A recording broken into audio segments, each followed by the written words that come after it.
Welcome to the Deep Dive. We're tackling relativism today and going deep like a philosopher might. Relativism, right, it can really make you think. The big question is, are truth, values, knowledge, even reality itself absolute? Or do they depend on something else, like culture or language, maybe even individual perspective? Whoa, okay. My brain's already in overdrive. Can we break this down a bit? Yeah. What's it actually mean for something to be relative? Give me a real-world example that would resonate with, like, a philosopher deep in thought. All right. Imagine a philosophy conference and someone says, stealing is wrong. Our relativist would probably ask, wrong according to who, based on what? Hmm. They're making us think about the framework behind the judgment. Oh, I see. So instead of just accepting stealing is wrong as some universal truth, we have to think about the context. Like, is it always wrong no matter what? Or does it depend on the situation, the culture, the act itself? Exactly. And that's where things get really interesting. Relativists say a lot of what we might think are absolute truths actually depend on or co-vary with other factors. It's like there's a hidden according to tucked into these statements. Okay, covary hidden according to I'm following. But can you unpack that a bit more, for our listeners who might not be philosophy experts? Sure, it's like a recipe. The final product, the truth or value of a statement, depends on the ingredients. Those ingredients could be the culture you were raised in, the language you speak, or even your own personal experiences and values. Change the ingredients, and you change the final product.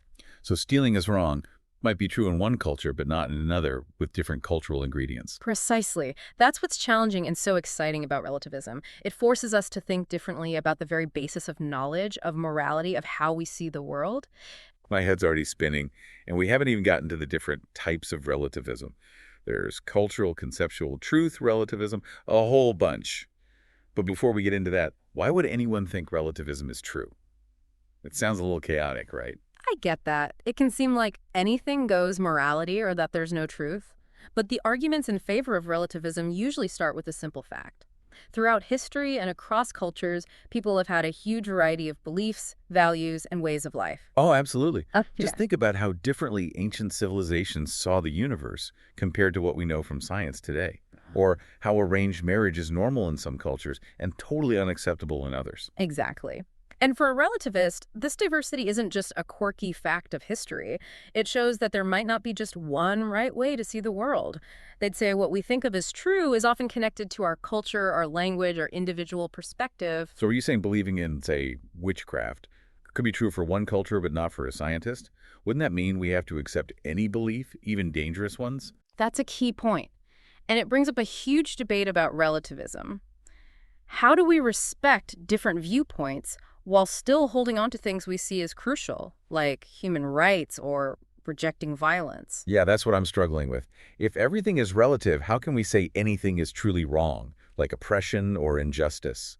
It feels like you could justify anything. That's a common concern, and we'll talk about the arguments against relativism later. But for now, let's stick with the reasons why people support it.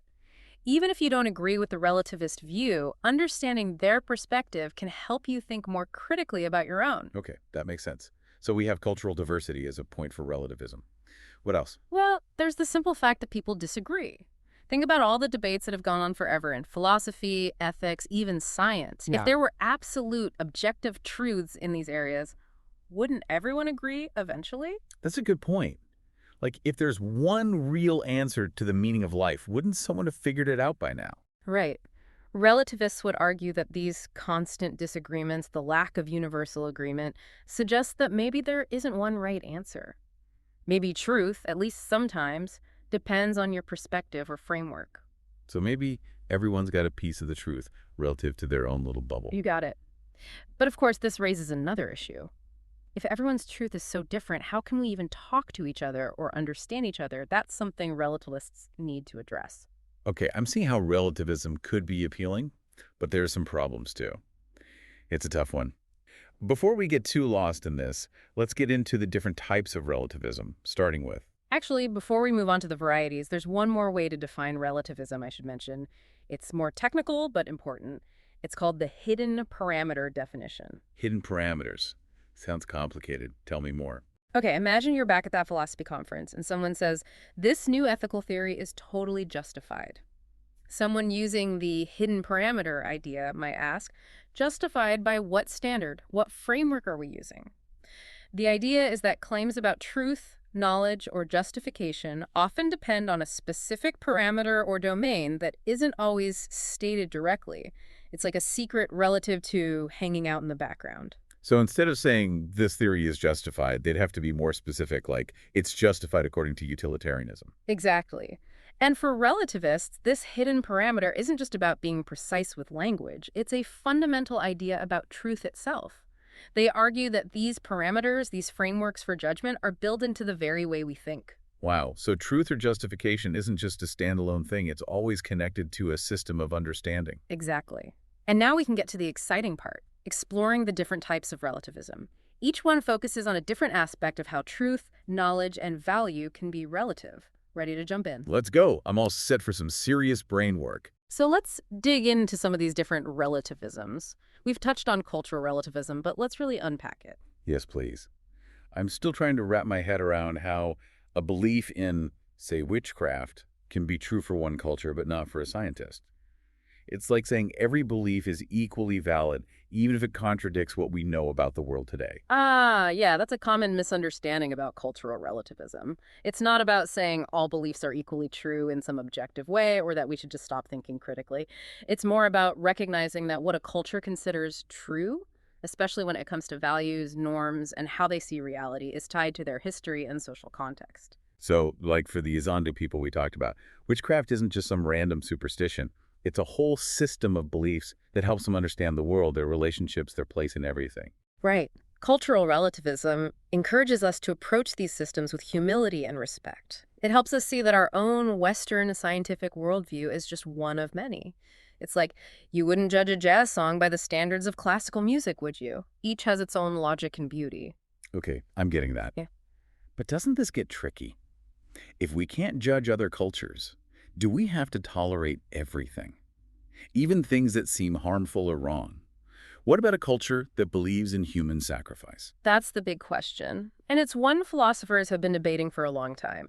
The difference is between understanding and accepting. Cultural relativism asks us to understand why a culture believes what it does, to see things from their point of view. It doesn't mean we have to accept or condone those beliefs. So it's like saying, I get why you believe this, given your history and worldview, but I might not agree with it personally. Exactly. It's about empathy and open-mindedness, even when beliefs challenge our values. Of course, this doesn't mean we give up all moral judgment or tolerate things like human rights violations. There are limits to tolerance. Finding that balance is a big challenge for cultural relativism. I see. It's about understanding, not necessarily endorsing. Thinking about cultures, it makes me wonder about how language might shape how we see reality. If cultures not only have different beliefs but different ways of talking about them, does that affect how they see the world? That's an interesting point. You're touching on linguistic relativity, sometimes called the Sapir-Whorf hypothesis. The idea is that the language we speak influences how we think and what we perceive. So if I spoke a language that had a totally different way of thinking about time than English, would I actually experience time differently? That's the strong version of the hypothesis, and it's debatable. There's evidence that language can affect our thinking, but how much it does is still being discussed. It's like language might not determine our thoughts completely, but it can give us the tools, the framework we use to understand the world. So it's not that I experience time differently, but how I think about it, the categories I use are shaped by my language. Exactly. And this ties into another type of relativism, conceptual relativism. This goes beyond cultural differences to how we categorize and understand the world using different frameworks. So instead of just different cultures having different beliefs, it's like there are many valid ways of seeing the world, each with its own concepts and categories. Precisely. Imagine trying to define what is art.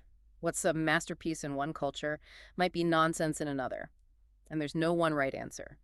Conceptual relativism says our understanding of the world comes through these frameworks, these conceptual schemes. So it's like there are multiple versions of the world, each seen through different lenses. That's a good way to put it. Philosophers like Nelson Goodman, who supported conceptual relativism, said that world-making is creative. We don't just passively observe reality, we actively build it with our concepts and categories. And there are many valid worlds we can build. But wait, if there are many worlds, doesn't that mean reality itself is relative? Are we living in the Matrix? Well, it's a thought-provoking concept. Conceptual relativism makes us question what objectivity and reality even are. It's not denying there's a world out there, but saying how we access that world is always filtered through our ways of thinking. It's like wearing different colored glasses. Each pair shows you a different view of the same thing. So how do we know which world version is right? Or is that even a question we can ask? That's the challenge for conceptual relativists. They'd say there's no view from nowhere, no way to judge which conceptual scheme is correct. Each one works within its own framework. This is some mind-bending stuff. But we're on a roll. Let's move on to truth relativism. All right. Truth relativism gets to the heart of what true even means. A truth relativist argues that truth isn't just a simple property of statements, it's relative to a framework, perspective, or context. Wait, are you saying something can be true for me but false for you? How does that work? Let's say you're at an art gallery with a friend and you say, "That painting is beautiful." Your friend might say, "That's awful." A truth relativist could say both statements are true, even though they contradict each other. The truth depends on the person's aesthetic judgment. So, truth is subjective, just a personal opinion. If that's the case, can we even have real disagreements or debates? It's not always about individual opinions. Truth relativism can also apply to cultural or conceptual frameworks. A statement about reality might be true in one scientific theory but false in another. So truth is like a moving target, always changing. You could say that. And it does make us wonder about objective truth and how we can have rational discussions if truth is always relative. But remember, truth relativism is just one type of relativism, and not all relativists agree with such a strong view of truth. Okay, I'm starting to see the bigger picture, but my brain needs a break. We still have epistemic relativism and moral relativism to talk about, and those are big topics. They are. But it's important to remember that while these different relativisms seem separate, they're connected. They all challenge us to rethink our ideas about knowledge, truth, and value, and they show how important perspective, context, and interpretation are. Got it. I'm ready for the next round. Let's talk about epistemic relativism. Okay, so after that deep dive into cultural, linguistic, and conceptual relativism, my brain is doing flips. But we've still got those two big ones left: epistemic relativism and moral relativism. Let's start with epistemic relativism. What's that all about? Well, epistemic relativism looks at knowledge and justification. It challenges the idea that there's one objective standard for what counts as knowledge or a justified belief. Instead, it says those standards can vary depending on the system or framework you're working with. Wait, so what I think is knowledge could be different from what you think is knowledge. Wouldn't that mean we can't even agree on what it means to know something? That's the core question, yeah. Imagine scientists, indigenous elders, and philosophers all having a discussion. Each group might have different ways of knowing, different standards of evidence, different ways of backing up their beliefs. Could you give an example? Like, how would their ways of knowing actually be different? Sure. For the scientists, empirical evidence like experiments and data would be the most important thing for knowledge. For the indigenous elders, knowledge might come from generations of experience passed down through stories and traditions, and the philosophers would rely on logic and reasoning to justify their beliefs. Epistemic relativism would say that none of these ways of knowing is automatically better than the others, they're just different approaches. So it's like saying there are many paths up the knowledge mountain, each with its own challenges. But wouldn't that lead to chaos? If there's no objective standard, how can we be sure we're making any real progress in understanding things? That's a fair point. Epistemic relativism does make us think about objective knowledge and how to evaluate different systems of knowing. But it's not saying that anything goes, it's more about acknowledging that knowledge is more complicated than we might think at first. So instead of looking for one big truth, we should explore all the different ways people know things, recognizing that different cultures might have valuable insights. Right. Epistemic relativism encourages us to broaden our thinking, to be open to different ways of knowing, and to have respectful conversations even when people see things differently. We might even learn something new in the process. Okay, I can see how having a more diverse view of knowledge could be beneficial. But now let's get to the really controversial one: moral relativism. That's the one that gets everyone riled up. Definitely. Moral relativism is a hot topic. It tackles the big questions of right and wrong, good and evil, and challenges the idea that there are universal moral rules that apply to everyone. So you're saying there's no such thing as objective morality, that it all depends on opinion or culture. Doesn't that mean anything goes and we can't condemn things that seem obviously wrong, like murder? That's a common concern, and moral relativists need to address it. They'd argue that even without absolute moral rules, we can still have discussions about morality, make judgments about actions, and hold people accountable. But how can we do that without some kind of objective standard? How do you reason about morality if everything is relative? One way is to look at the consequences of actions instead of abstract principles.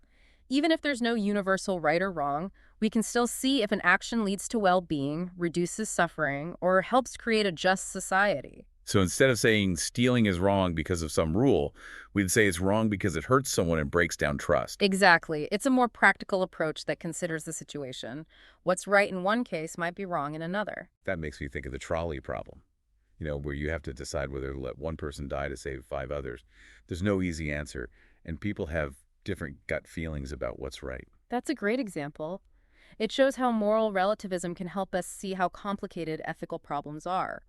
It reminds us that our moral judgments are shaped by our values, our culture, our experiences, even our emotions. Well, we've explored a lot today, from cultural relativism to moral relativism.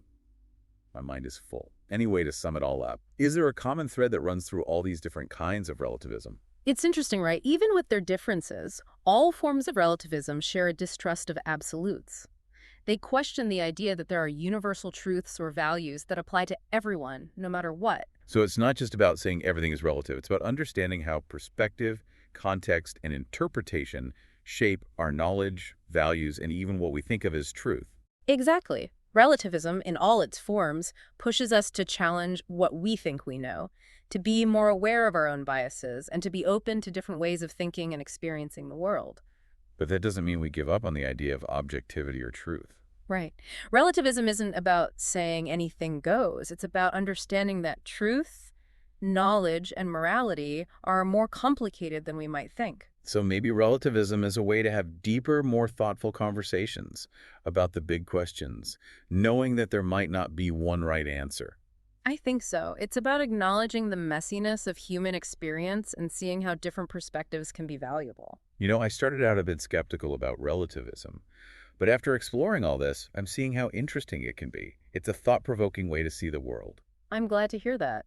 You don't have to become a full-blown relativist to appreciate these ideas. Even if you don't completely agree with relativism, thinking about these arguments can help you refine your own thinking and understand things in a more nuanced way. Well said.